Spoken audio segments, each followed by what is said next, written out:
toi qui décides, c'est toi le chef. Alors, ok.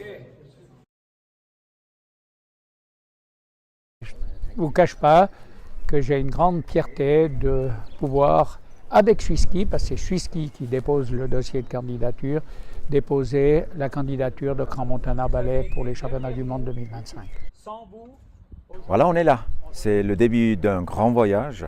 On parle de 2025, ça veut dire dans 6 ans. On sait qu'il y a beaucoup de travail, il y a beaucoup de convictions à faire, mais on a une très belle équipe, on a les moyens, on a le soutien du canton, des communes, etc. Qui n'avance pas, recule. On a des opportunités qui se présentent, il faut savoir les saisir. On a maintenant plusieurs événements sportifs où le Valais a été intéressé. Certains on va pour les organiser, d'autres pas, d'autres on est en compétition. Je crois que chez nous on ne baisse jamais les bras.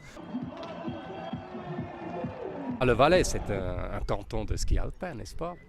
Et on est très heureux à la Confédération que le Valais a pris le risque, ou est en train de prendre le risque pour cette aventure. Le Valais a pu se développer, entre autres, grâce au sport de neige. On ne doit pas jeter le bébé avec l'eau du bain. Il y a quelque chose à montrer à notre jeunesse, aussi pour notre économie, en même temps qu'un tourisme 4 saisons, par exemple, ou d'autres sports qui se développent.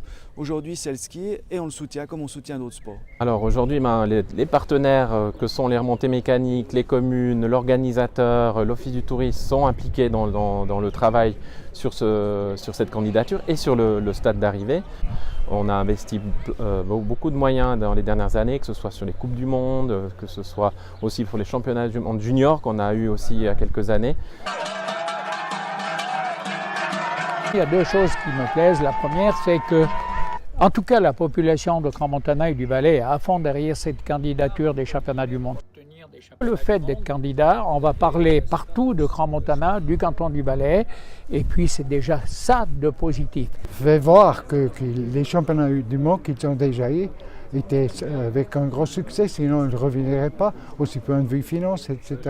Et puis avec Crans-Montana, on a beaucoup d'expérience avec les Coupes du Monde, et comme vous l'avez dit, en 87, les championnats du monde. Alors, pour l'expertise et le savoir-faire, j'ai aucun doute pour Crans-Montana.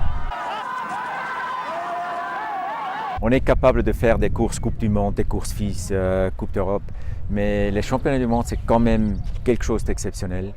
C'est toute la Suisse qui est derrière, il y a des programmes pour la relève, pour l'infrastructure. Important d'aller en ouest, en canton de Valais, là les gens ils sont très très positifs envers le sport, c'est des fans, ils sont enthousiastes. Si on est là-bas dans le stade d'arrivée, c'est incroyable ce qui se passe chaque année là-bas. La qualité, c'est des pistes extraordinaires et on espère aussi le temps. En 87, on a eu le Grand Beau. Si ça tient aussi pour 25, c'est autre chose. Mais en tout cas, ils ont les qualités pour organiser des bons championnats du monde. 3000 personnes le samedi. À partir de demain, on va se mettre sérieusement au travail pour préparer un dossier de très grande qualité, puisqu'on a 3 mois pour le rédiger et le rendre à la FIS. Il y aura probablement 3 candidats. Pour l'instant, Crans-Montana sont les seuls. Mais s'il y a 3 candidats, je dirais qu'ils sont sur le même niveau.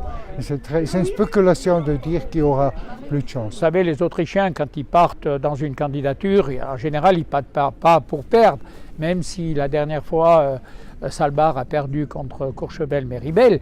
Mais c'est de bonne guerre, c'est de bon augure. Et puis, ça permettra aussi à nous d'être encore meilleurs dans le futur. Le sport, on vit des émotions. C'est des émotions qui portent loin, qui portent jusqu'au podium ou même la médaille d'or. Et puis c'est pour ça, là je suis convaincu, s'il y a un endroit où il y a beaucoup d'émotions, c'est à Crans-Montana. Oh, ça c'est la bonne de la journée, ça.